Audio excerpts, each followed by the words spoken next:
Presentamos Estado Nacional.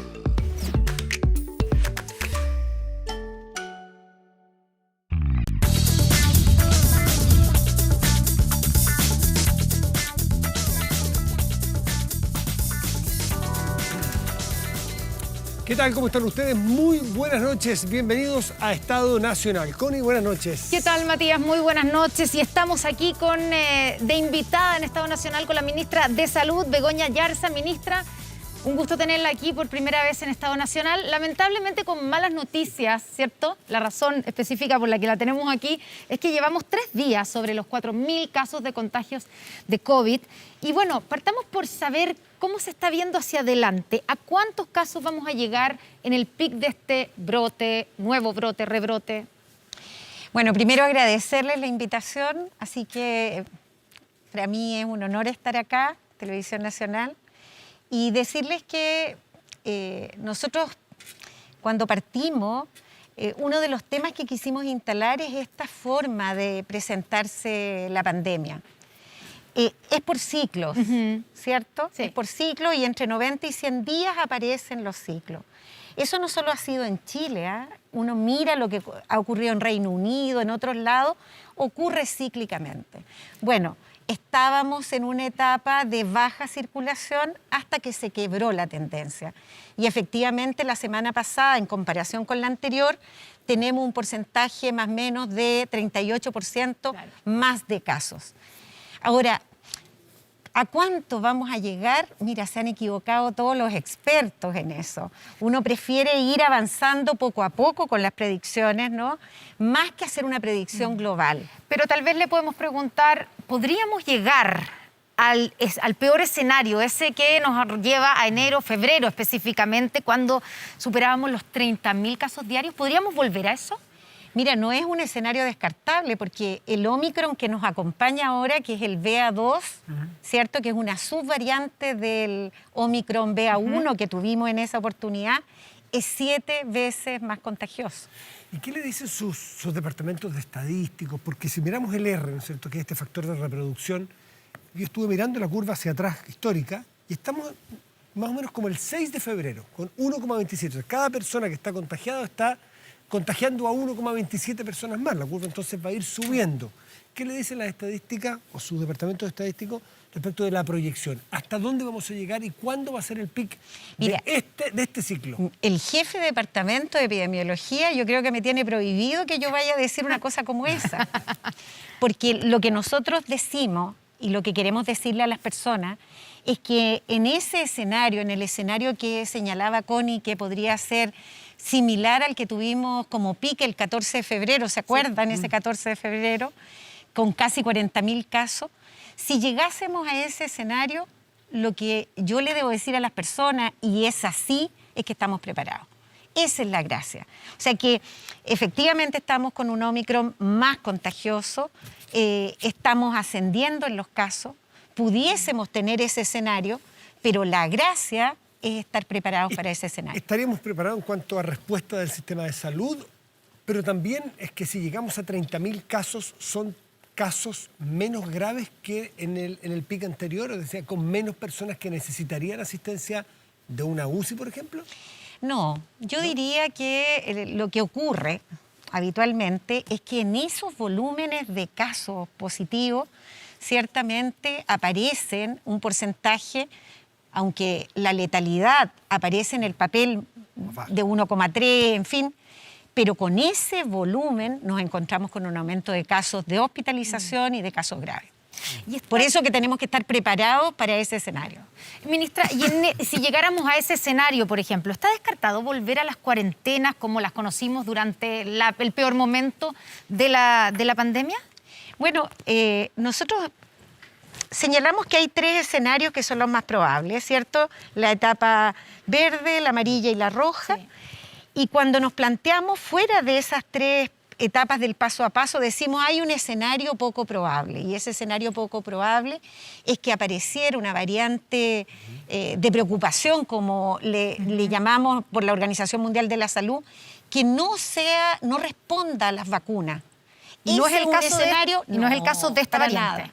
Las Omicron responden a las vacunas. Pero ponte tú que apareciera eso y eso nos asemeja a qué escenario, al escenario del 2020. El original. Claro. Ese es un escenario muy poco probable, y por tanto los escenarios probables que nos vamos a manejar con las medidas que tienen que ver con restricciones, Para el de análisis- espacio y de aforo. Para el análisis y para la comunicación con la gente que nos escucha en sus casas, dejemos ese escenario de una aparición de una variante que no responde a las vacunas, la vamos a dejar aparte. Con lo que tenemos probable, ¿hay posibilidad de volver? O sea, que empeorara No, en este marco no, que tenemos hoy día, no. ¿de volver a cuarentenas? No, no parece en ninguna como una herramienta que necesitaríamos para disminuir los casos. ¿No en cuarentenas como le planteó la CONI o no cuarentenas? No aparece la cuarentena como una estrategia en estos escenarios que nosotros nos hemos planteado como probables. Tendría Para que aparecer una variante que no conocemos ni en Chile ni en el mundo para que Claro. tuvieran que plantearse ustedes alguna cuarentena. Y fíjate que nosotros tenemos la vigilancia genómica y la vigilancia genómica nos mostró el BA2 que llegó como en febrero, en marzo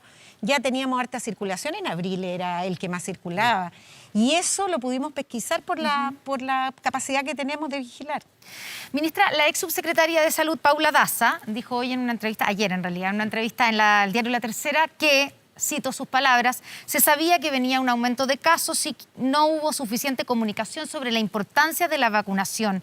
¿Qué responde a esas críticas? También se suma la del ex ministro de Salud, su antecesor, diciendo que la actual administración ha entregado señales confusas sobre la pandemia. ¿Hace algún mea culpa en cómo se ha comunicado el momento en que estamos, en que se veía venir, según lo que decía la ex subsecretaria, un aumento de casos?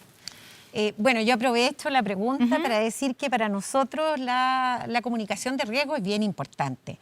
Y desde que llegamos instalamos esto de los ciclos, porque lo que nos interesa es instalar en las personas la mayor información posible para que puedan cada uno evaluar sus riesgos, los riesgos de su familia y de su comunidad y tomar las mejores decisiones. Como que lo que uno siente es que enfrentados a una pandemia que es larga y que ya estábamos comentando hace un rato, que es muy larga y que no tenemos tampoco la perspectiva de cuándo va a terminar, lo que tenemos que instalar es capacidades en las personas y en las comunidades. Y entonces la comunicación de riesgo, yo lo he dicho varias veces, no es asustar, sino que es educar. Y nosotros pensamos que tenía que ser coherente con el momento epidemiológico. Claro, pero pongámonos, yo entiendo que usted dice, no es asustar, y si estábamos en un momento, ¿cierto? Por ejemplo, el 1 de abril, 2.117 casos, la mitad de lo que tenemos ahora, en ese momento todavía eran bajos las cantidades de casos. Entonces, usted dice, no íbamos a asustar diciendo que estamos en un momento complicado. Pero también, si la autoridad ve venir, algo que la gente no sabe, ¿cierto? Porque ustedes sí tienen la información para ver venir que viene un brote, un rebrote, un aumento de casos, sí es necesario poner en antecedente a las personas y advertirlos. Tal vez no es asustar, pero sí advertir, ojo, Cambiar estamos el bien mensaje. ahora, claro, cambiar el Claro. tono, cambiar la puesta en escena, Pero poner fíjate- un énfasis distinto. Mira, fíjate que la comunicación de riesgo no es solo hablar en la televisión abierta todos los días, sino que también es establecer la comunicación en los espacios territoriales. Y eso lo hemos fortalecido en la radio. Pero también lo que hemos hecho es que la comunicación de riesgo también son los gestos, las acciones. Y lo que cuando nosotros planteamos el paso a paso y hicimos algunos cambios, a mí me sorprendió, pero me sorprendió tan, yo diría, me puse muy contenta de que las personas entendieron también el mensaje de que solo excepcionalmente, si yo estaba en un espacio abierto y no había nadie, a 1 metro me podía sacar la mascarilla. Eso uno lo ve en las calles y la gente lo entendió. Siempre la casuística que uno le toca es muy limitada, ¿cierto?, estadísticamente, pero yo hice la prueba hace una semana, cuando empezaron a subir los casos, a preguntarle a personas con las cuales me topaba, decía, ¿estás vacunado? ¿O estás vacunada? Sí, no todavía. ¿Cuándo te toca? Ay, no he visto. Y me llamó la atención porque la mayoría de la gente, esa percepción de riesgo era baja. Antes, el año pasado, a usted le decían, ¿cuándo le toca? Dice, me faltan 3 días y 4 y 6 horas para ir a vacunarme. Y tempranito me iba a vacunar.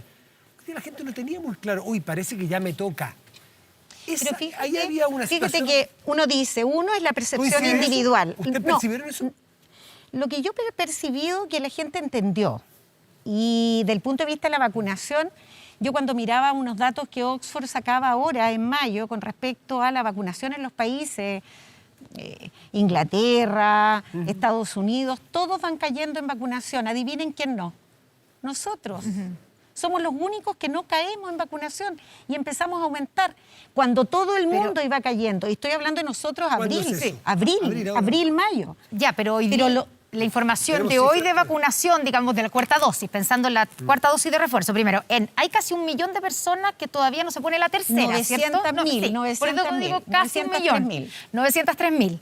Y solo no llega al 30% de la cantidad de población que se ha vacunado con su cuarta dosis. O su cuarta dosis ya estamos llegando al 40%, 38,7%. Ya, hoy día. ¿Sabes cuánto se vacunó hoy? la semana pasada? Es que 850.000 personas, claro, o sea, dosis, no son personas, toda son esta dosis. percepción que le decía era antes de que subieran los casos y la gente fuera rápidamente a vacunarse y de Pero eso vamos a la fíjate, respuesta. le preguntaron hubo una encuesta que salió hoy del 10 al 13 de mayo preguntándole a las personas con respecto a varios temas constitucionales y todo, y le preguntan por el COVID y la preocupación. Y si tú miras esa encuesta es bien interesante porque encuestaron a las personas, que es el gol estándar para saber si efectivamente la comunicación ha entrado en las personas. Y fíjate que uno veía que la preocupación de las personas, los que no estaban preocupados, empezaron a subir y empezaron a subir desde enero, empezaron a subir, ¿cierto? Y quiebra eso al finales de marzo y empieza a bajar los que no están preocupados. Lo interesante, que a mí me parece así muy bonito, es que empezaron a aumentar los que tienen una preocupación moderada, o sea, adecuada, porque la preocupación es, estoy preocupado por el COVID, pero si yo tengo 4 dosis, o tengo las dosis, o me estoy poniendo la mascarilla, efectivamente parecía coherente con el momento epidemiológico.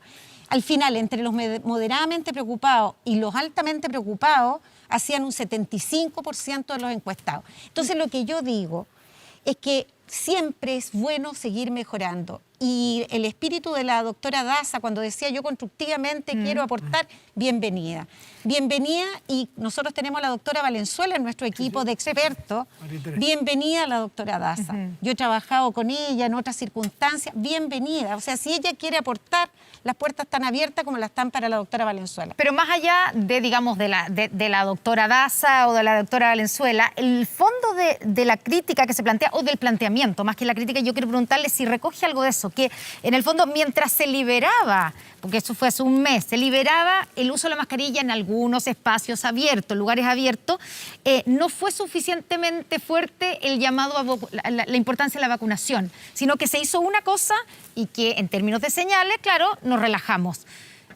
Yo quiero ¿Usted decirles coincide que en con toda eso o la no? campaña Que de le faltó un vacunación, poquito de fuerza en la campaña de la vacunación en ese momento, mira hace un mes. como yo lo quiero plantear. Lo quiero plantear mirando que las vacunaciones en todo el mundo, y por eso les mostraba lo que salía esta publicación de Oxford, en todo el mundo las campañas de vacunación tienen esta forma de presentación, intensamente al principio y la gente con mucha adhesión, los que tienen más adhesión, y después hay unos remolones por falta de información o de acceso, ¿cierto?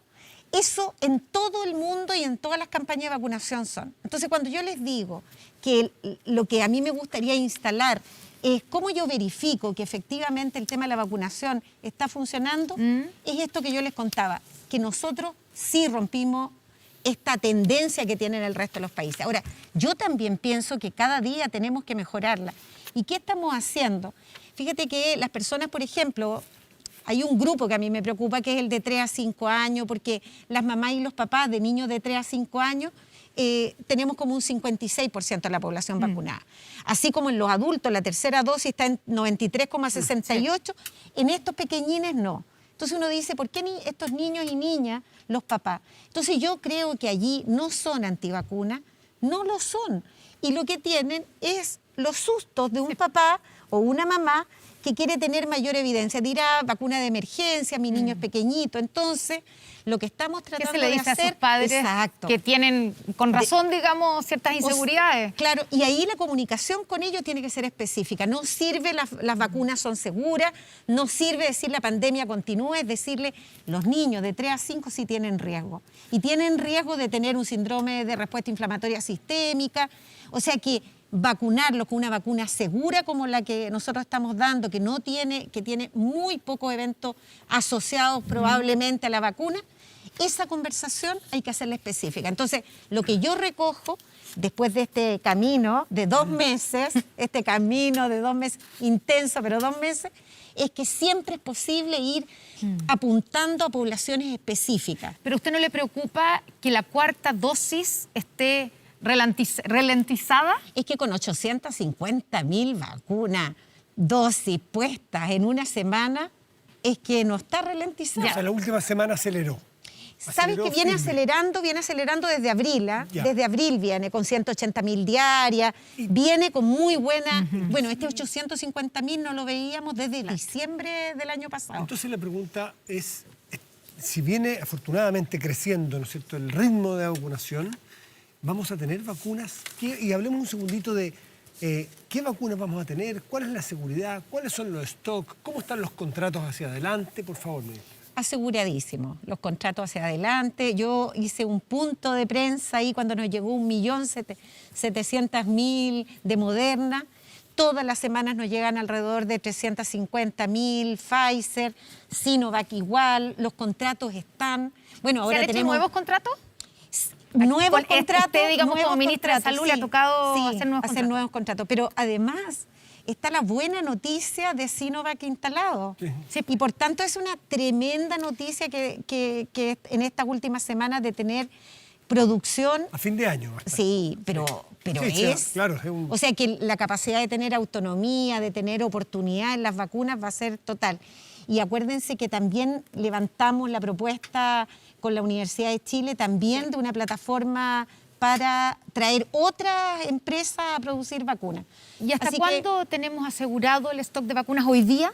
Nosotros tenemos asegurado la 4ª dosis absolutamente completa, ¿cierto? Los esquemas de todas las personas ¿Y una 5ª dosis? Lo que pasa es que allí está una conversación muy profunda de nuestra Comisión Nacional de Respuesta Pandémica, que son nuestros expertos, asociados con la gente, por cierto, de la mesa de vacuna específica, y allí están mirando la experiencia nacional, que tiene que ver con esta corte, que a mí me parece una cosa tan bonita de Chile, ¿no? De tener una corte bien grande, con todas las combinaciones de vacunas, Sinovac, AstraZeneca, Pfizer, Sinovac, todas las combinaciones, y ver cómo han ido evolucionando desde el punto de vista de la respuesta inmunológica y también del punto de vista epidemiológico, si contraen la enfermedad, qué les pasa.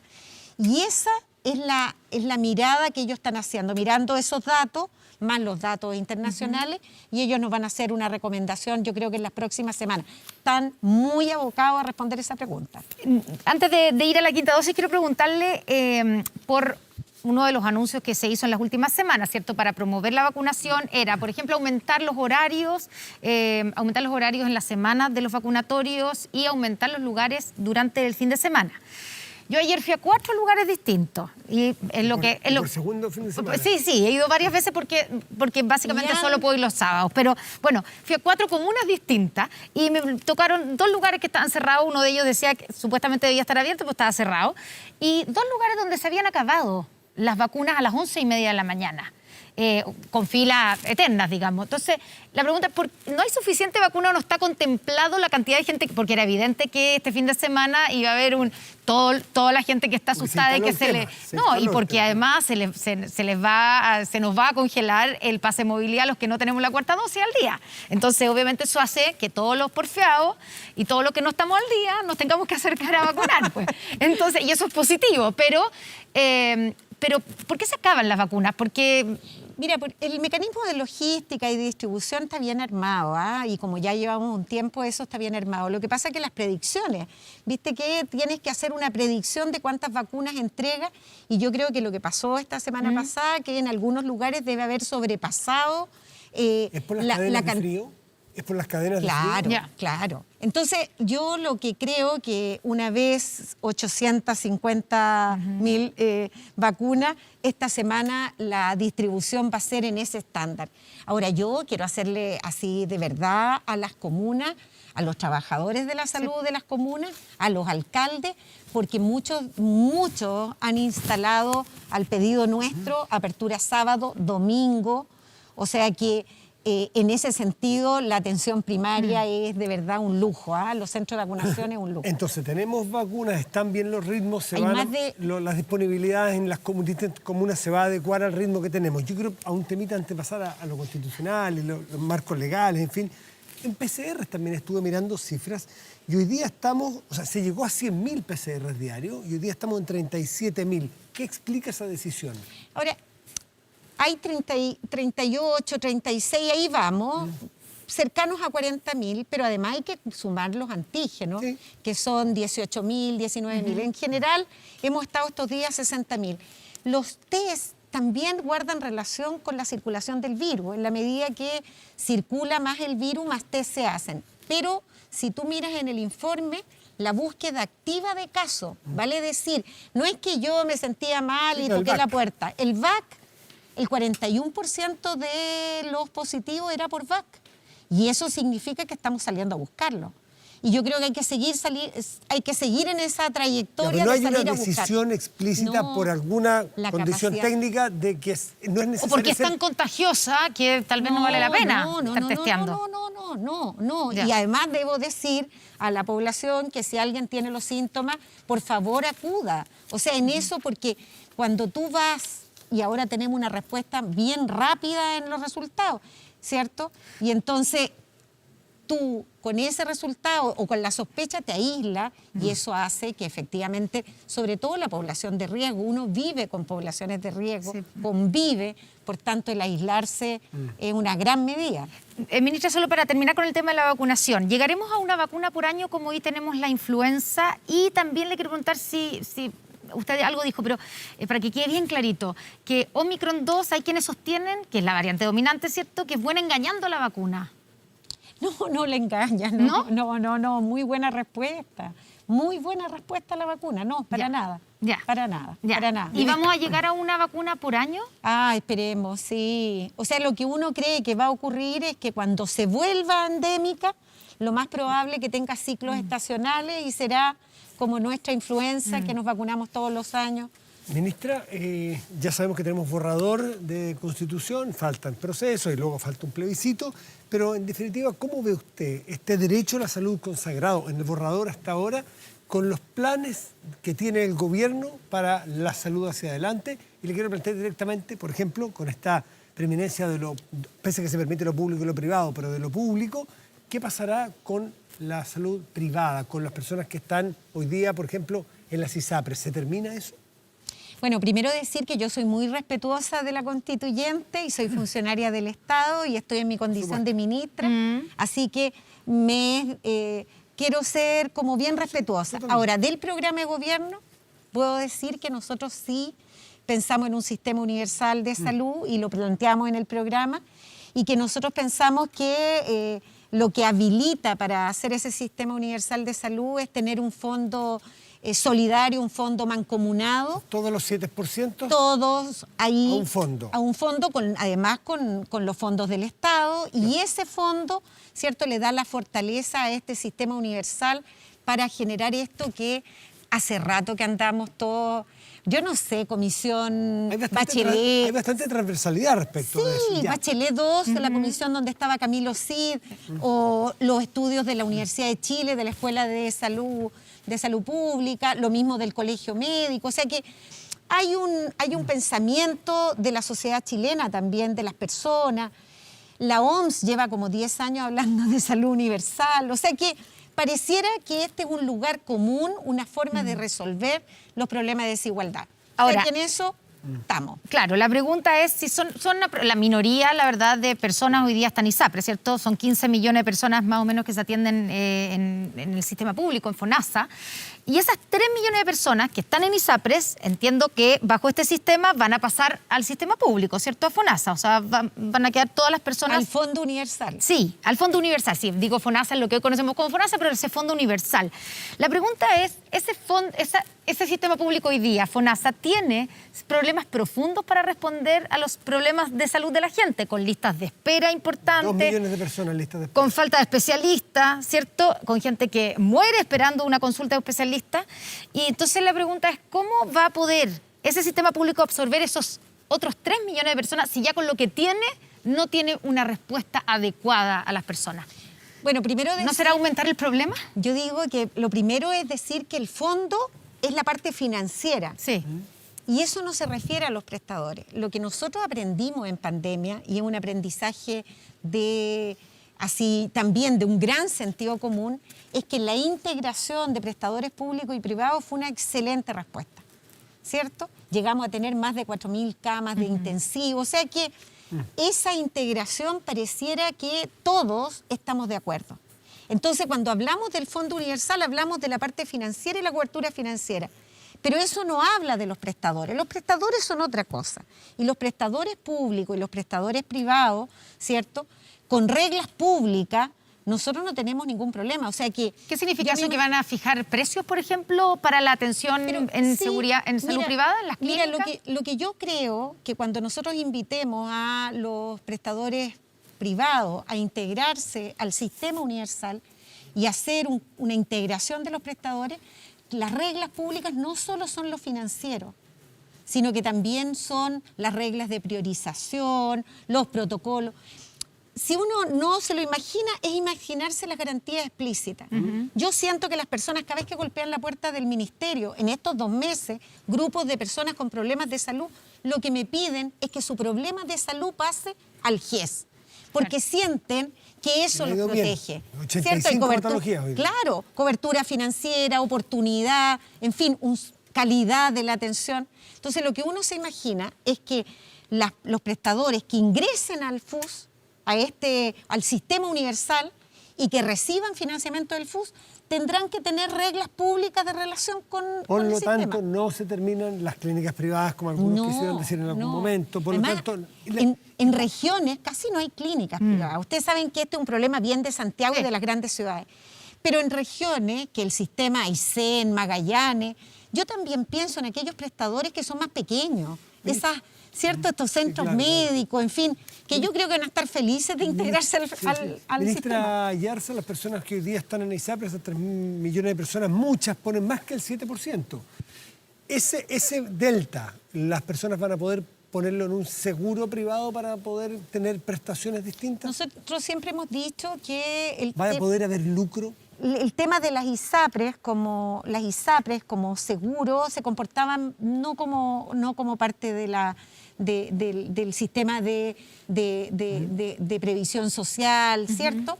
Y que nosotros dijimos las ISAPRES van a desaparecer, pero lo más probable es que hayan seguros complementarios.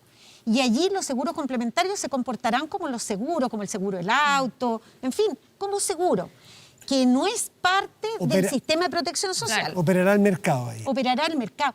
Porque ahora, si lo que a uno le pasa es que no a uno, a todos, esto de las, no sé cuántas, hay una cantidad de querellas ganadas por las personas en contra de la ISAPRE, hay una poca legitimidad del sistema y yo creo que el sistema no fue capaz de darse cuenta que tenía que hacer modificaciones. Hablando del sistema, Colmena, una de las ISAPRES, ¿cierto?, mandó una carta diciendo que a sus afiliados, diciendo que la gente tendrá que cotizar el doble para mantener sus coberturas. ¿Eso es efectivo? No, fíjate que yo digo el 7%, que es lo que pongamos que va a ser lo que van a poner las personas, en fin. Hoy, según las ISAPRES, ponen el 10%.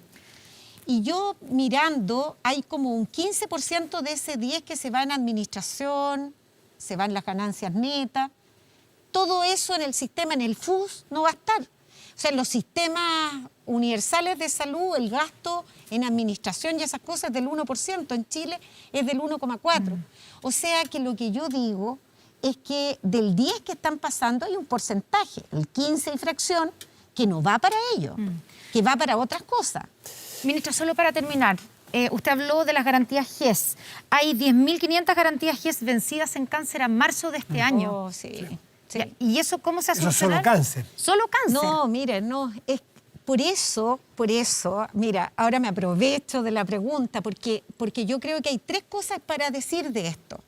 Una que es muy importante es que el Ministerio de Salud no solo mira el COVID, y tenemos que, dado que esto va para largo, vivir resolviendo los problemas de COVID como lo hicimos con esta institucionalidad y además resolviendo estos otros problemas. Pero no se está cumpliendo con la garantía. Espérate, pero nosotros levantamos ya un programa para poder resolverla y en eso llamamos sin problema, además de fortalecer al sector público con recursos, más de 221.000 millones, también nos sentamos, ya llevamos 2 conversaciones con la asociación, con Clínicas de Chile. ¿Por qué? Porque necesitamos entre todos resolver esto, así como lo resolvimos en la pandemia. Con la gente de las fundaciones, de la FALP, hicimos una reunión fantástica. Ellos nos dijeron, la FALP nos dijo, nosotros queremos ser parte. Queremos ser parte del sistema universal y vamos a hacer un piloto con ellos.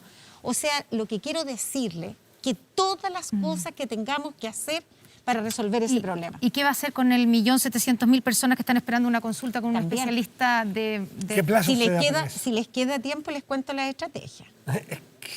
Nos queda poco tiempo, pero Pero la hago ¿cómo cortita. se hace? ¿Cómo Ya. se hace? Están esperando por un Ya. especialista, no por cirugía. Uno es el fortalecimiento de la provisión pública y allí está la telemedicina, ¿cierto? El aumento de las consultas, porque lo que queremos hacer es esto mismo que estamos diciendo para lo quirúrgico, ampliar el horario, ser capaces que en el mismo día poder ampliar el horario de los especialistas. Y por otro lado, todo lo que tiene que ver con diagnóstico. Mucha gente va tantas veces a la consulta porque no ha resuelto el punto de vista diagnóstico. Entonces, estamos armando unos centros regionales para resolver cirugía mayor ambulatoria y los procedimientos de diagnóstico. Entonces, la idea es cómo instalamos en el sector público una forma de hacer las cosas más eficiente, pero además con condiciones laborales para los trabajadores mejores. Ministra Begoña Así que lo Yarza, vamos a hacer. pucha, quedan tantísimos temas, pero viene otro panel que hay que conversar de otros asuntos también. Ministra Begoña Yarza, un gusto tenerla aquí en Estado Nacional. El gusto ha sido mío. Muchísimas Que vaya gracias. muy bien. Muchísimas gracias. Muchas gracias, ministra. Y ahora tenemos un panel, ¿sí? Tenemos un panel de conversación porque la constituyente termina una fase y comienza otra que es muy definitoria ya para lo que vamos a tener que ver en la votación de septiembre. Un adelanto, ya volvemos. Estamos felices y emocionados porque logramos de alguna manera dar este gran paso para entrar en la recta final. Bueno, fue un proceso agotador, fue un proceso súper intenso, pero también yo veo hoy día los frutos de un texto muy robusto, muy sensato. No me convence este trabajo. Creo que una constitución con una excesiva cantidad de materias que no son constitucionales, con mucho tinte político, con muchos conceptos que dejan abiertos espacios grises para el día de mañana. Muy satisfecha por el resultado. Es una propuesta de constitución seria. La nueva Constitución no es acerca de producir algo que al día siguiente de su promulgación va a solucionar sin residuo la crisis que llevó al proceso constituyente. Es un texto construido entre las izquierdas y eso, creo yo, no era el espíritu original de esta convención. Vamos a ofrecer un texto consolidado que permita mantener el espíritu de todo lo que se ha aprobado en el curso de esta convención. Yo creo que por lo menos hay un 25% de la extensión de la Constitución que se puede reducir. Esta última fase va a permitir que tengamos un mejor texto constitucional y que por lo tanto lo que le ofrezcamos a Chile el 4 de septiembre sea un texto coherente, que responda a las necesidades de la ciudadanía. Hemos estado observando y también haciendo recomendaciones para que el proceso de implementación de la nueva Constitución sea de la mejor forma posible y que sea sostenible. Y es por eso que hacemos entrega de este documento.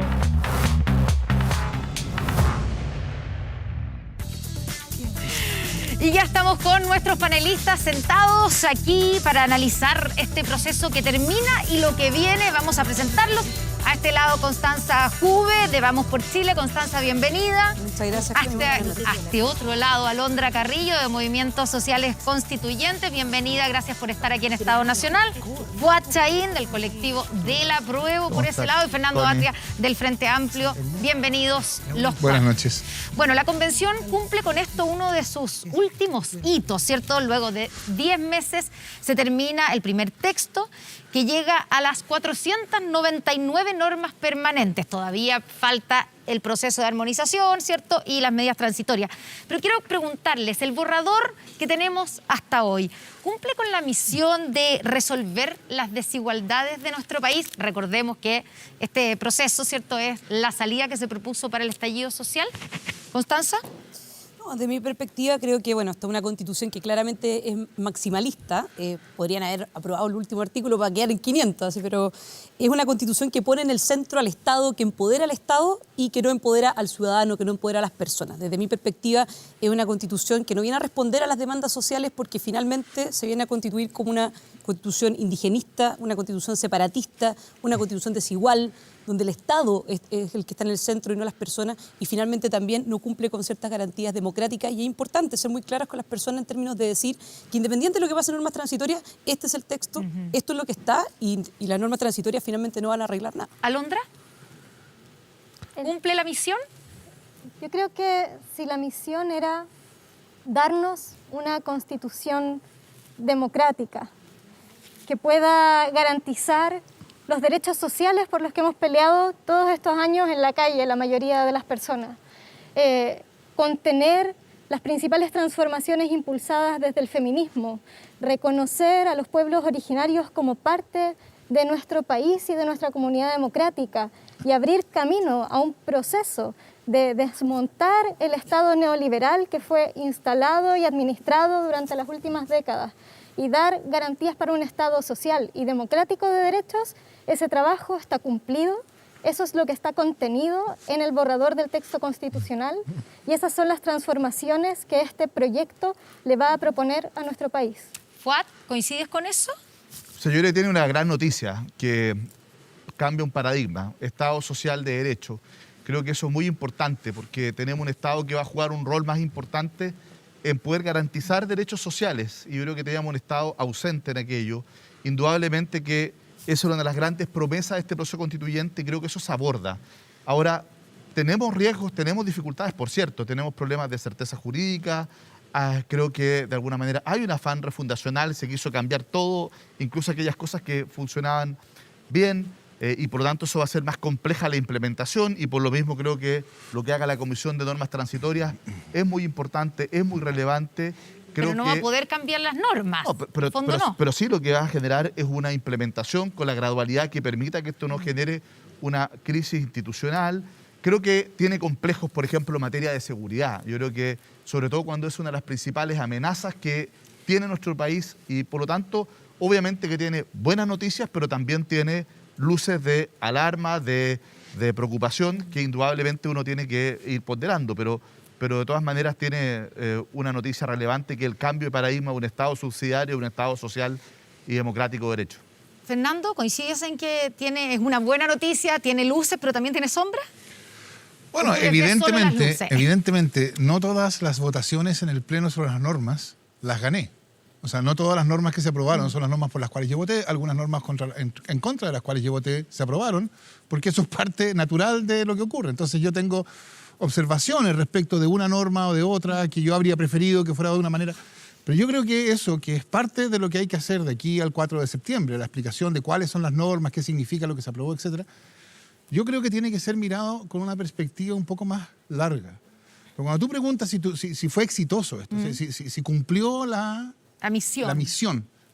Por supuesto, la pregunta es ¿cuál es la misión? Y yo creo que la misión era que la nueva Constitución fuera un principio de solución, no una solución inmediata, a una profunda crisis social y política, que no fue un problema que estalló un día. Por eso la metáfora del estallido no es buena porque da la impresión de que es algo que ocurre ese día, punto. No, esto es una crisis que se venía desarrollando y como se venía desarrollando es una crisis profunda. Entonces, yo creo que la nueva Constitución cumple su función, o sea, es para redefinir los términos de la convivencia social y política de modo tal de poner a una sociedad fracturada por esa crisis en vías de reconstituir sus relaciones. Y para eso, brevísimamente, si uno enumera lo que yo llamaría los ejes de la nueva Constitución, son todos ejes que apuntan precisamente a redefinir esos términos de la convivencia. El Estado social y democrático de derecho, por cierto, y los derechos sociales. El nuevo trato con los pueblos originarios, la conciencia medioambiental, ¿no? Una constitución paritaria. Todas esas cuestiones son acerca de cambiar los términos de nuestra convivencia política para que, viviendo bajo esos nuevos términos, la sociedad chilena pueda recomponerse de la fractura que se hizo evidente con el estallido. Ya, y después de hablar, digamos, de, claro, cuál es la misión, una de las cosas que se ha hablado desde un principio y en que todos parecen concordar en que la idea es que una nueva constitución sea la casa de todos.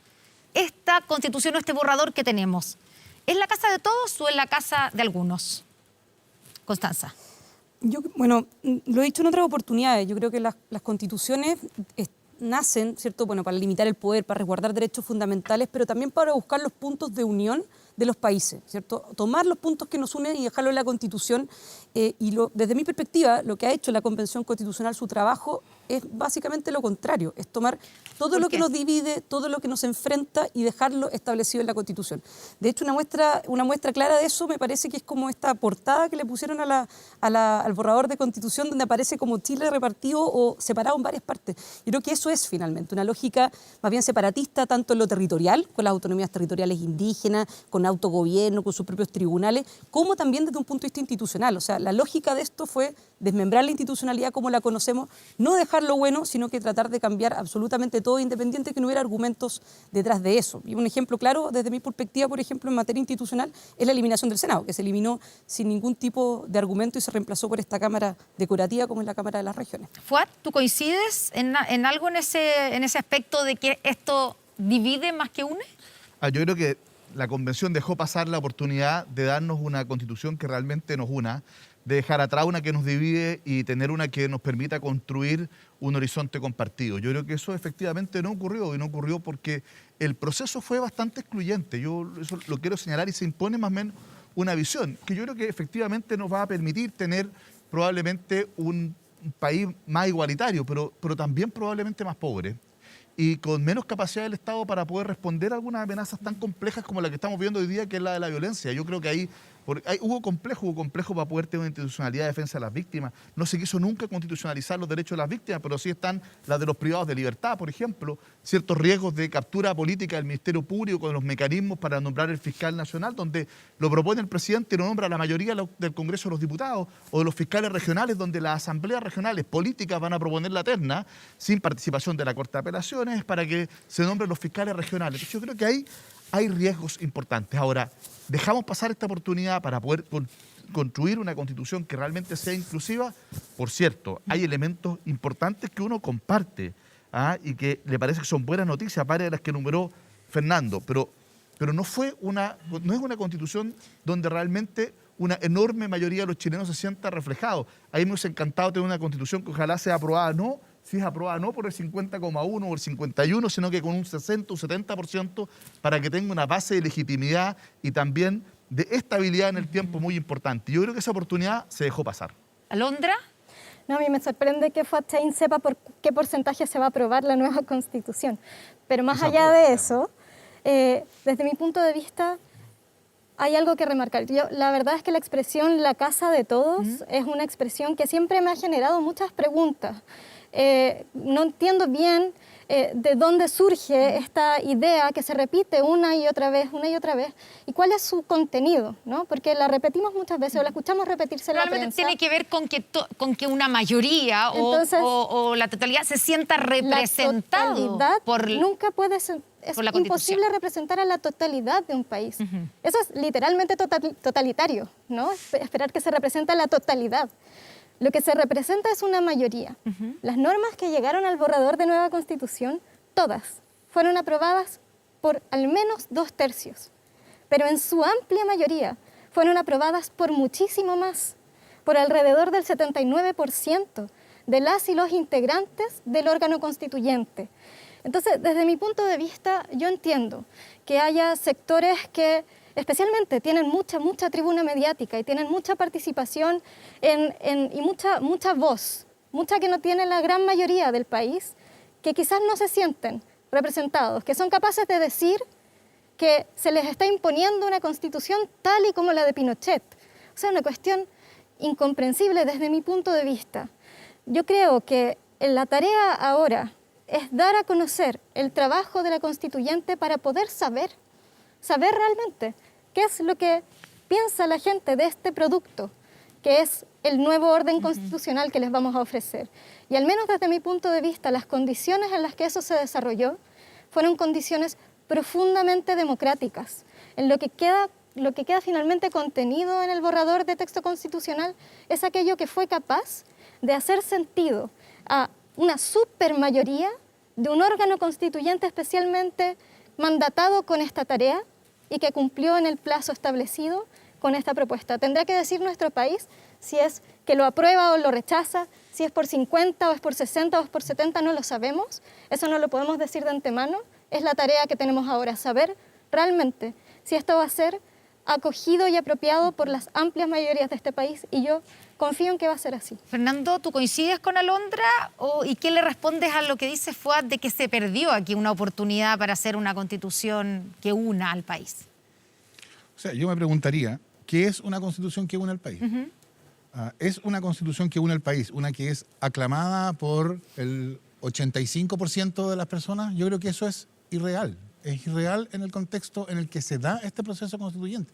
Este proceso constituyente se diferencia de otros que sirven a veces como modelo o como referencia, pero hay que tener consciente cuál es la diferencia. Es decir, por ejemplo, la Constitución Española del 78 se aprobó por más de 80%, por cerca del 90%.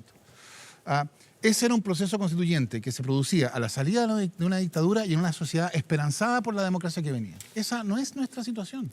Nuestra situación es un proceso constituyente que se hizo necesario como una crisis que fue el resultado, vino después de, para no prejuzgar nada, vino después de 30 años de funcionamiento normal de instituciones democráticas, neutralizadas, pero democráticas.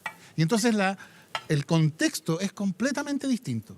Y entonces tener la expectativa de que una constitución podría ser aprobada a la salida con la misma votación con la cual se aprobó el plebiscito de entrada, yo creo que es una idea bella, pero irrealista. Entonces, tomando eso en cuenta, uno se pregunta, ¿es esto algo que puede ser, en algún sentido de esa metáfora, la casa de todos, reconocido por todos como nuestra Constitución? Eso es lo que yo creo que significa. Lo que yo creo es que el contenido de esta Constitución es un contenido que precisamente deja abiertas las cosas a la política, a diferencia de la Constitución de la cual veníamos. Es una Constitución que no cierra. Si uno mira, por ejemplo, las cuestiones donde uno podría haber pensado que iba a haber más voluntad de cerrar las cosas, como cómo se consagraron los derechos sociales. Educación, salud, seguridad social, son todas maneras en que se consagraron en el texto propuesto de constitucional, pero que deja abiertas las cosas, no deja las cosas cerradas.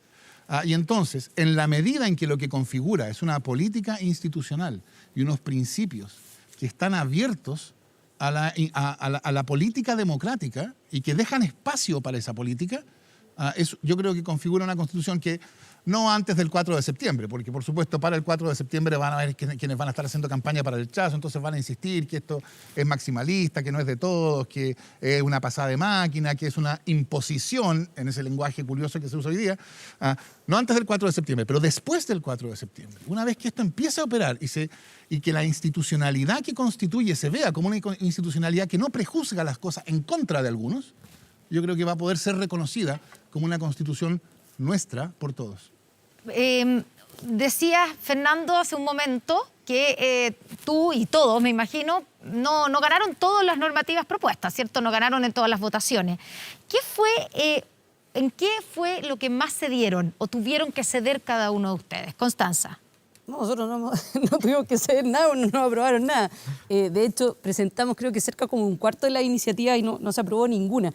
Pero déjame responder algo que decía Fernando. Yo creo que hay algo que sea una constante en la Convención Constitucional y es esta especie como de autofelicitación o autobombo de que lo estamos haciendo todo fantástico, que está todo súper bien y que en realidad esta Convención Constitucional cada día puede ser mejor. Y yo creo que ese ha sido quizás el gran problema en cuanto a que la ciudadanía, de hecho, no está muy de acuerdo precisamente con el trabajo de la Convención, precisamente un poco por eso. Yo creo que ha faltado autocrítica. ¿Qué dices tú que no está de acuerdo con la tarea que en general te lo dice, te lo muestran en parte de las encuestas. Yo siempre he dicho que la encuesta es una foto del momento, no una proyección, así que no es una cuestión que me compre en términos de cuál va a ser el resultado final, pero sí obviamente que uno tiene que tomarlo en cuenta.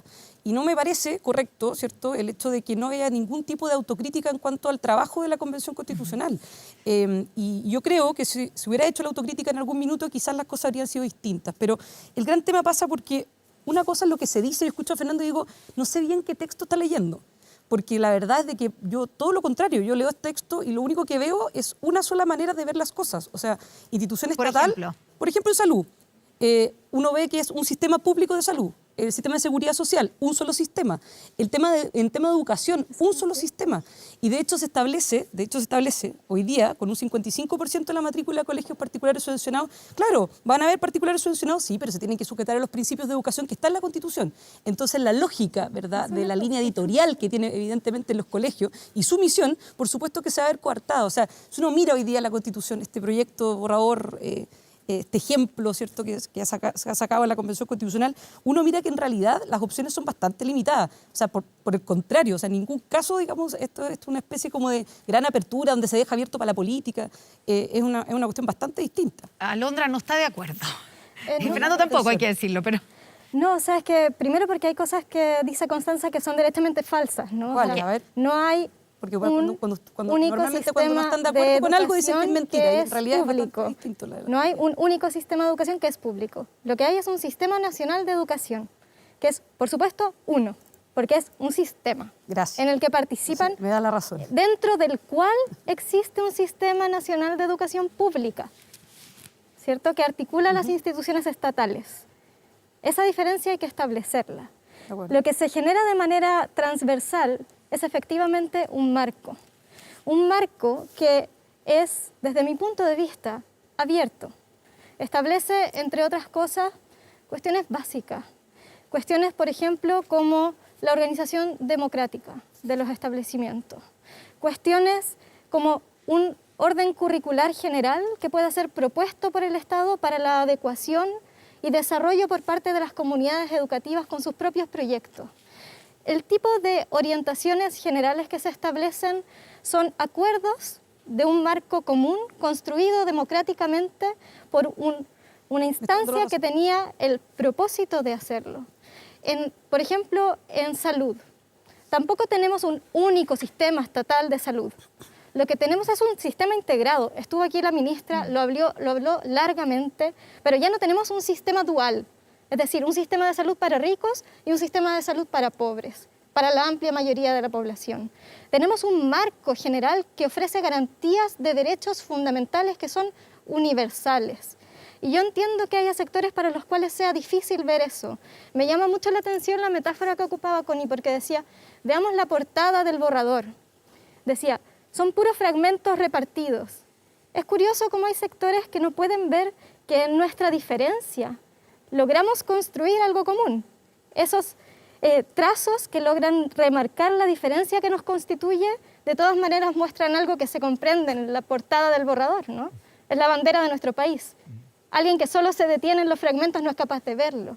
Pero al menos desde mi punto de vista, lo que tenemos, sí, es un texto que lo que ofrece es un marco general para garantías universales de derechos. Y hay sectores para los cuales eso resulta aplastante, incomprensible. Para nosotras y nosotros que llegamos con este mandato es la garantía material del ejercicio de la libertad, que es aquello que estamos buscando.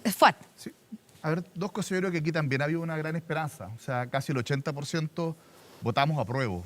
Y yo creo que había una esperanza que efectivamente se dejara atrás la Constitución del 80 y que esta nueva Constitución no solo sea democrática, moderna, participativa, que redefina el rol del Estado, una Constitución que tenga, y creo que en eso también hay estándares muy importantes en materia de la vinculación con el medio ambiente, que son los desafíos de hoy, que se haga cargo de las nuevas temáticas, pero evidentemente con una mirada ideológica bastante sesgada. Y eso creo que, más allá de la exclusión en los diálogos, en las negociaciones de sectores políticos, o de muchas veces mirar quién firmaba la indicación para ver si se aprobaba o se rechazaba, que obviamente hay mucho sectarismo ahí, sino que con una mirada ideológica bien sesgada. Y de repente está en estas cuñas. O sea, yo creo que va a seguir existiendo, por ejemplo, salud para ricos. Si los ricos van a seguir pagando su salud de bolsillo privado, van a tener seguros internacionales y va a seguir existiendo la salud para ricos, lo que ocurre es que la clase media, porque 3,5 millones de personas que hoy día están en la ISAPRE, más 7 millones que están en FONASA y que utilizan la modalidad de libre elección habitualmente, es decir, que van y compran su bono para poder atenderse en la salud privada, hoy día van a tener que pasar a este sistema único con un administrador único, ¿no es cierto? Y donde, en definitiva, van a ver restringida también su libertad. Yo creo que eso, cuando tú lo financias con cotizaciones, es bien complejo. En otros países funciona cuando se financia simplemente, digamos, con rentas generales.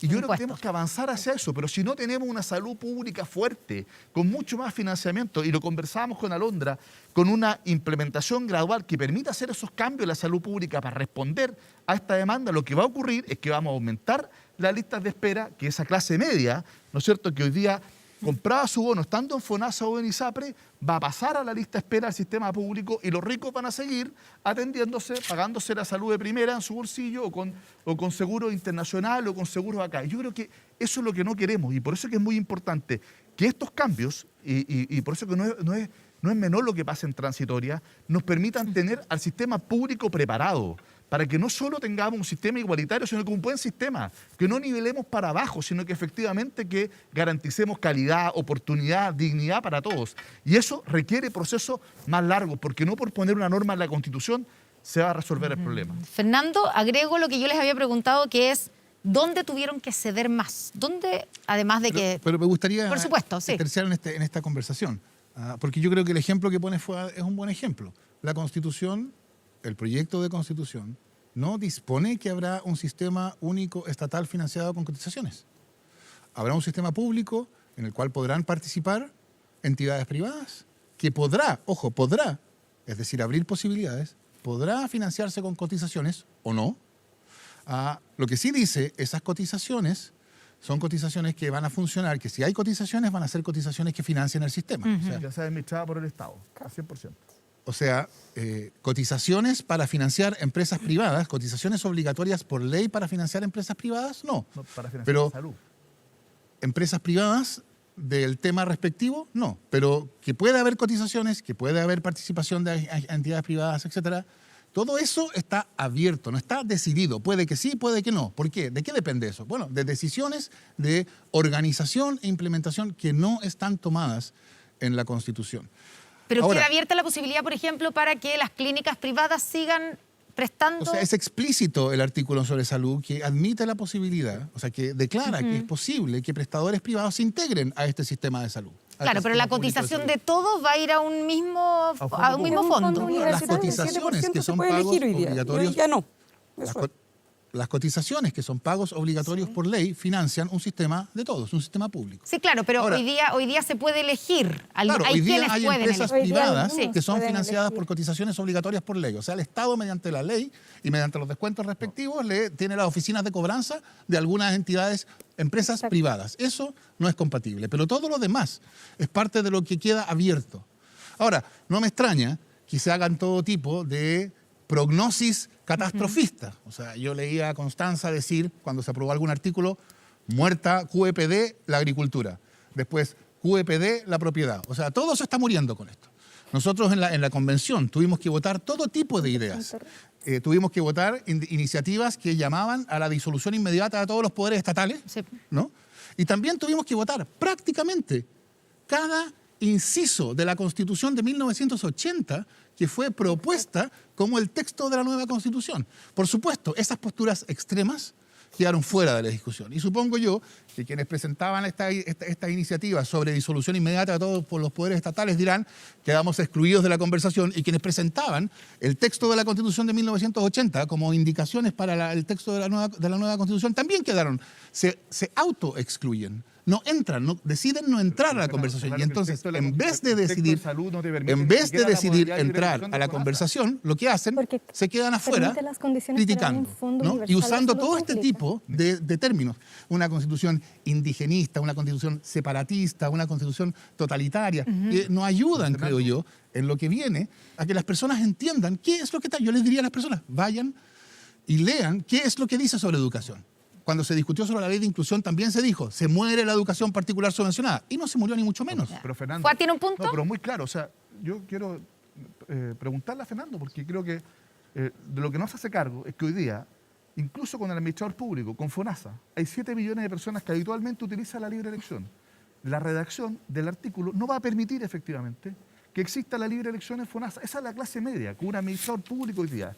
Y todo a la cola del donde mismo dice sistema. está prohibida la libre elección. Y eso efectivamente... ¿Está prohibida la libre elección? Eso efectivamente Yo necesita... también me pregunto lo mismo, no sé porque tú entras a un solo sistema. ¿Dónde dice Hay un prohibida la libre elección? sistema único. Un sistema único de salud donde te define efectivamente cuál va a ser... FONASA cuál va a es ser un sistema. Pero es integrado. No. FONASA es un fondo, no es un sistema. ¿Ya? Y se te dice entonces cuándo te van a atender y dónde te van a atender, porque los prestadores tienen que estar integrados a este sistema. Entonces, el sistema es el que te dice cuándo y dónde te van a atender. Y eso efectivamente impide, no es compatible con el FONASA libre elección. Y creo que ese es un problema. Para que eso ocurra tenemos que tener un sistema público mucho más robusto. Y yo estoy de acuerdo con eso. ¿Qué es lo que significa entonces? Que primero, si eso se financia con rentas generales como en Inglaterra, de acuerdo. Cuando se financia con la cotización, entramos en una dificultad.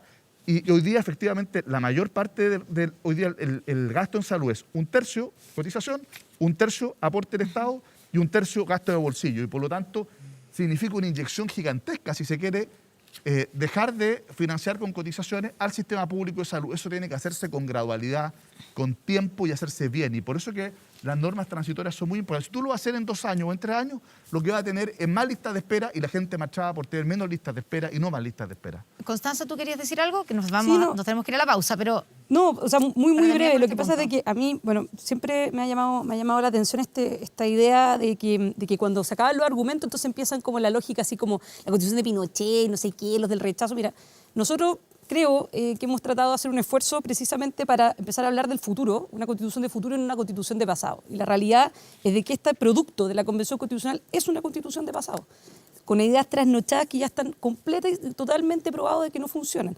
Ahora, más allá de eso, yo creo que hay varias propuestas que nosotros hicimos que no tienen nada que ver con la Constitución del 80 y que fueron sistemáticamente rechazadas, yo creo que en parte por la ideología, o sea, porque simplemente la gente no cree en eso, no cree en la libre elección, no cree que los fondos o los ahorros previsionales sean de los trabajadores. Yo de verdad creo que fue por eso, y en parte otros, ¿cierto?, que quizás podían creer en eso, no lo hicieron por quienes lo presentaron, pero yo no me quedo con la última parte, yo me quedo con lo primero, o sea, y sería súper bueno reconocerlo y ser súper honestos con eso, porque en las 4 patas de la materia previsional, que tiene que ver con la inexpropiabilidad de los fondos, que tiene que ver con que los ahorros previsionales sean dueños los trabajadores, con el hecho que sean heredables y con el hecho que se pueda elegir si una institución privada o pública quieres que te lo administre, fue rechazado 18 veces entre la comisión y el pleno, 18 veces. Entonces cuando me dicen a mí, no, que es maximalista ponerlo, oye, tenemos 499 artículos, está resguardado hasta el derecho al ocio y el derecho a las prácticas corporales y el fomento a la lectura y no la propiedad de los ahorros previsionales. Es interesante que fueron 18 veces, porque cuando se trató de reponer una norma dijeron, esto es un escándalo, esto es antirreglamentario, pero 18 veces. Ahora, yo diría, los fondos previsionales... Dentro del reglamento, a diferencia de las otras cosas, previsionales a la vuelta de la pausa vamos a hablar de los fondos previsionales. Ya estamos de vuelta con más aquí en Estado Nacional.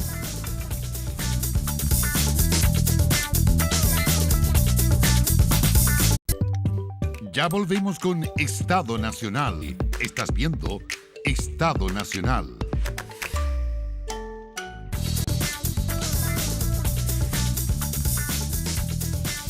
Estamos de vuelta aquí en Estado Nacional con nuestro panel de convencionales constituyentes. Dejó planteado el tema Fernando Atria sobre el sistema de seguridad social. ¿Los fondos previsionales seguirán siendo de las personas o no?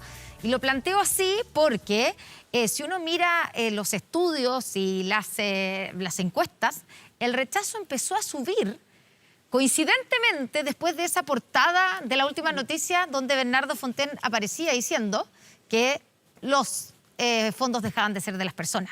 Y ahí a la gente, o a muchos, le hizo un clic de decir, eso sí que no me gusta.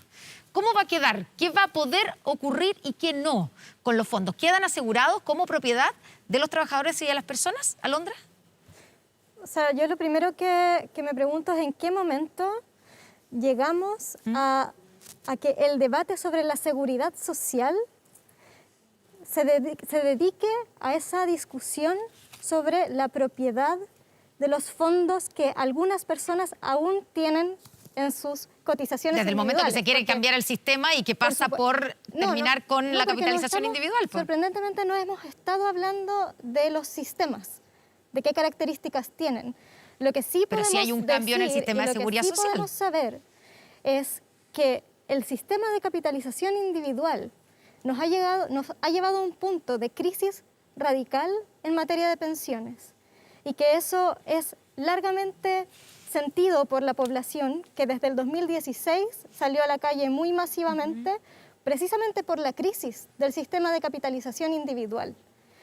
Desde el punto de vista de que hoy día es imposible para las y los trabajadores que aún tienen cotizaciones previsionales retirar sus fondos de pensiones a voluntad, ¿no? Es decir, llevamos no sé cuánto rato en procesos políticos relativos al retiro de los fondos de pensiones y a su negación. Al menos desde mi punto de vista, se abre la posibilidad de poder discutir sobre cuál es el sistema que queremos para garantizar pensiones para la mayoría de la población, para la amplia mayoría de la población que hoy día no tiene esa garantía. Y desde mi punto de vista, lo que consagra la Constitución son los principios de un potencial sistema de seguridad social que sea integral y que tenga, por ejemplo, como perspectiva la universalidad, la certidumbre respecto de las prestaciones, la solidaridad intergeneracional, que es, al menos desde mi perspectiva, cuestiones elementales para sostener un sistema que de verdad le dé pensiones dignas a la gente, a la población, especialmente en un país donde un porcentaje pero tan elevado de las mujeres reciben pensiones de miseria por un sistema de capitalización individual que está sostenido en los ahorros individuales de cada trabajador y trabajadora y que no reconoce todos los trabajos que se realizan para sostener la vida en sociedad, que es estructuralmente incapaz de hacerlo. Claro, la pregunta es si va a mejorar esas pensiones el sistema que se va a proponer después de que, si es que se aprueba esta nueva Constitución, porque efectivamente después de que, si se aprueba, va a haber un proceso para establecer qué sistema de seguridad social vamos a tener, ¿o no? Pasa que yo creo que la pregunta era súper simple, Alondra. Lo que preguntaba la Connie es, ¿va a ser o no ahorro previsional, la propiedad va a ser de los trabajadores o no? Esa es la pregunta. A mí no Entonces, me más cabe allá duda del de que en un cuestionamiento sistema de respecto a la seguridad social, o sea, son de ¿va a las y ser los o no trabajadores. propietarios los trabajadores de los ahorros previsionales? Y hoy día, como está establecido el tema en la propuesta de nueva Constitución, el trabajo de la Convención Constitucional, eso no solo no queda claro, sino que desde mi perspectiva está claro que se está caminando su sistema de reparto que en términos de derecho comparado, por supuesto que ha terminado siendo fracasado completamente. De derecho comparado. Y si es que se quisiera establecer de manera explícita qué costaba votar a favor de la inexpropiabilidad de los fondos previsionales, de los ahorros previsionales, qué costaba con reconocer que las personas eran propietarias de su ahorro, son propietarias de los ahorros previsionales. Yo lo encuentro de verdad increíble cómo se dice que lo que en realidad no está establecido en la propuesta. ¿Qué es lo que se dice? No, por eso. Entonces, pues, si tú crees que deberían haber sido propietarios o no de los ahorros previsionales los trabajadores, si no crees en eso está perfecto, pero digámoslo abiertamente, sin trampa. ¿Ah? Van a poder contar con un sistema de seguridad social. O sea, no van a ser propietarios de existe. sus ahorros previsionales. Ese es el tema. Yo, de verdad, bueno, me imagino que alguien más quiere responder, pero al menos desde mi punto de vista, la discusión era una discusión situada en un campo distinto. Por más que ustedes como sector y con sus minutas hayan intentado una y otra vez trazar en ese sentido el campo de la discusión sobre un sistema de seguridad social, la verdad es que desde mi punto de vista, nadie va a expropiar los fondos de las y los trabajadores. Eso no está en ninguna propuesta. Claro, pero ante la pregunta de si los fondos van a ser al Comité de Ética por esa portada. Sí, pero la pregunta de si los fondos van a ser de los trabajadores, la respuesta entiendo que lo que tú dices es que lo que va a tener derecho un trabajador y trabajadora es a una pensión que debiera ser digna, pero es a una seguridad social, no a sus fondos. No, pero espera, sí, y quiero sumarle una cosa también que ha estado durante todo el fin de semana dando vueltas, que fue una declaración que dio Daniel Stingo, que dijo frente a la pregunta de si se iban a heredar, ¿cierto?, los fondos que se suma a esta discusión. Dijo, no se heredan porque no es tu plata. Bueno, es que Fernando, aquí hay una inversión de los términos de la discusión que muestra oportunismo. A ver. Porque si de lo que se está preguntando es los recursos que, como dice Alondra, algunos trabajadores a esta altura tienen actualmente en sus cuentas de ahorro individual, ¿están protegidos por la nueva Constitución? Y la respuesta, diría yo, es evidentemente sí, son inexpropiables. ¿Por qué? Porque, los que ya están. Por eso, pero sí, la pregunta es por el futuro. No, por eso, vamos por partes. Ya. Entonces, los recursos que están hoy en sus cuentas son inexpropiables porque ¿cuál es el precio justo de 1.000 pesos? evidentemente, 1.000 pesos. Si tú para expropiar 1.000 pesos necesitas pagar previamente 1.000 pesos, entonces no puedes expropiar. Entonces, el dinero que está en las cuentas de ahorro individual de las AFP, el dinero que está en las cuentas corrientes, el dinero es inexpropiable. Por lo tanto, desde el punto de vista de la protección a las cuentas actuales que tienen los trabajadores, los que tienen, a la Constitución los protege. Decir los fondos actuales son inexpropiables era tan razonable como tener una regla que dijera los automóviles son inexpropiables, las casas son inexpropiables, etc. Y sobre todo en el caso de cuentas en dinero. Esa es una cosa. Sí. Ahora, la pretensión de que la Constitución dijera para el futuro, para cualquier sistema de pensiones que el legislador democrático puede discutir, tiene que descansar en cuentas de ahorro individual sobre lo cuales cada cotizante tiene propiedad privada, era lo mismo que decir, era constitucionalizar un sistema de capitalización individual y excluir la posibilidad de que fuera un sistema incluso mixto, que fuera solidario y que tuviera algún componente de reparto, porque eso sería inconstitucional. Entonces, los mismos que dicen que la Constitución es maximalista porque impone solo de un lado, porque cierra posibilidades, ahora dicen y presentaron 18 veces la idea de que la Constitución no solo tomara partido por un sistema, sino en el contexto que relataba Alondra, de cuál ha sido la evolución de esta discusión. O sea, la queja hoy día es, mire, esta nueva Constitución en materia de seguridad social es terrible porque no ordena constitucionalmente que cualquier nuevo sistema sea el sistema inventado por José Piñera de capitalización individual. Volvemos eso es totalmente Nos quedan 30 segundos. Fuatchain. A ver, lo que pasa es lo siguiente. Aquí yo comparto los principios. Efectivamente, quedaron principios. Universalidad, solidaridad, suficiencia. Estoy de acuerdo. Se intentó en varias ocasiones colocar una norma que estableciera solo un sistema de reparto y se perdió. Por lo tanto, hoy día es perfectamente compatible con esos principios un sistema mixto, que es lo que yo creo que funciona en el mundo. Pero un sistema mixto requiere ciertos elementos. Uno, el incentivo a la cotización, al ahorro. Y eso significa que lo que yo ahorro va para mi pensión. Y hay una propiedad sobre mis ahorros, sobre mi esfuerzo. ¿Por qué? Porque lo estimula. Si no estimula el ahorro, no va a tener efectivamente la posibilidad de financiar buenas pensiones. Por ejemplo, una cotización de cargo del empleador que vaya a un fondo solidario, intergeneracional e intrageneracional, y un aporte del Estado que también tiene que ser solidario para quienes efectivamente han tenido menos posibilidades de ahorrar. Eso es un sistema mixto. ¿Cuál es el problema? Y es compatible perfectamente con lo que hoy día está en el texto constitucional. Se intentó que no fuera así, que tuviéramos solo reparto, y eso se perdió. ¿Cuál es el problema? Y ahí está la discusión, que se dice que las cotizaciones no pueden ir a un destino distinto que la seguridad social. Por supuesto. ¿Ya? Y me parece bien. ¿Cuál es el problema? Que como no se, pero déjame terminar, Alondra, como no se establece expresamente la propiedad de los ahorros de la cuenta individual, la discusión es qué pasa si es que la persona fallece. ¿Es heredable o no es heredable? Ahí está la frase de Stingo. ¿Por qué? Porque la herencia no iría a seguridad social y por lo tanto podría entenderse de que no es heredable. Yo tengo la interpretación, y eso tendrá que definir después los tribunales, de que efectivamente es perfectamente heredable. ¿Por qué? Porque la cuenta individual afecta al fin de seguridad social, mientras efectivamente puede cumplir ese fin, pero si es que fallece el cotizante, el titular, debiera ser heredable. Pero da para dos interpretaciones la norma constitucional porque no se quiso dejar explícitamente. Ese es el problema y van a tener que ser los tribunales después los que lo resuelvan. ¿Por qué? Porque no se quiso explicitar la propiedad individual respecto del componente de ahorro individual, que es parte del sistema, no todo el sistema. Se nos acabó el tiempo, quedan muchos temas, queda mucho más sobre este mismo tema. Vamos a tener que seguir conversando, obviamente, en Estado Nacional, lo hacemos todos los domingos, acerca del borrador de nueva Constitución. Fuatchain, Alondra Carrillo, Fernando Atria y Constanza Juven, muchas gracias por estar con nosotros esta noche. Nos vamos rápidamente a una pausa y ya estamos de vuelta con el final de Estado Nacional.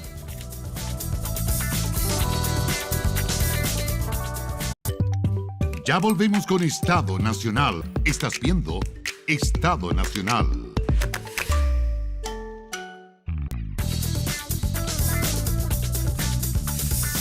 Ya, de vuelta y básicamente para despedirnos, pero recordarles que mañana en la región de Antofagasta se inicia esta segunda fase o esta otra fase ya de armonización en que la convención empieza a trabajar en los tiros finales de esta. Y esto parte a las 5 de la tarde con una ceremonia oficial de entrega del borrador de nueva Constitución. Nosotros estaremos con una transmisión especial aquí en TVN desde las 5 de la tarde. Y a partir de eso empieza la sesión de las nuevas comisiones. Así que en 7 días más vamos a ver cómo avanza esa parte. Y acercándonos ya al final. Y nos despedimos. Muy buenas noches y gracias por venir. Chao. Buenas noches, que tengan una muy buena semana.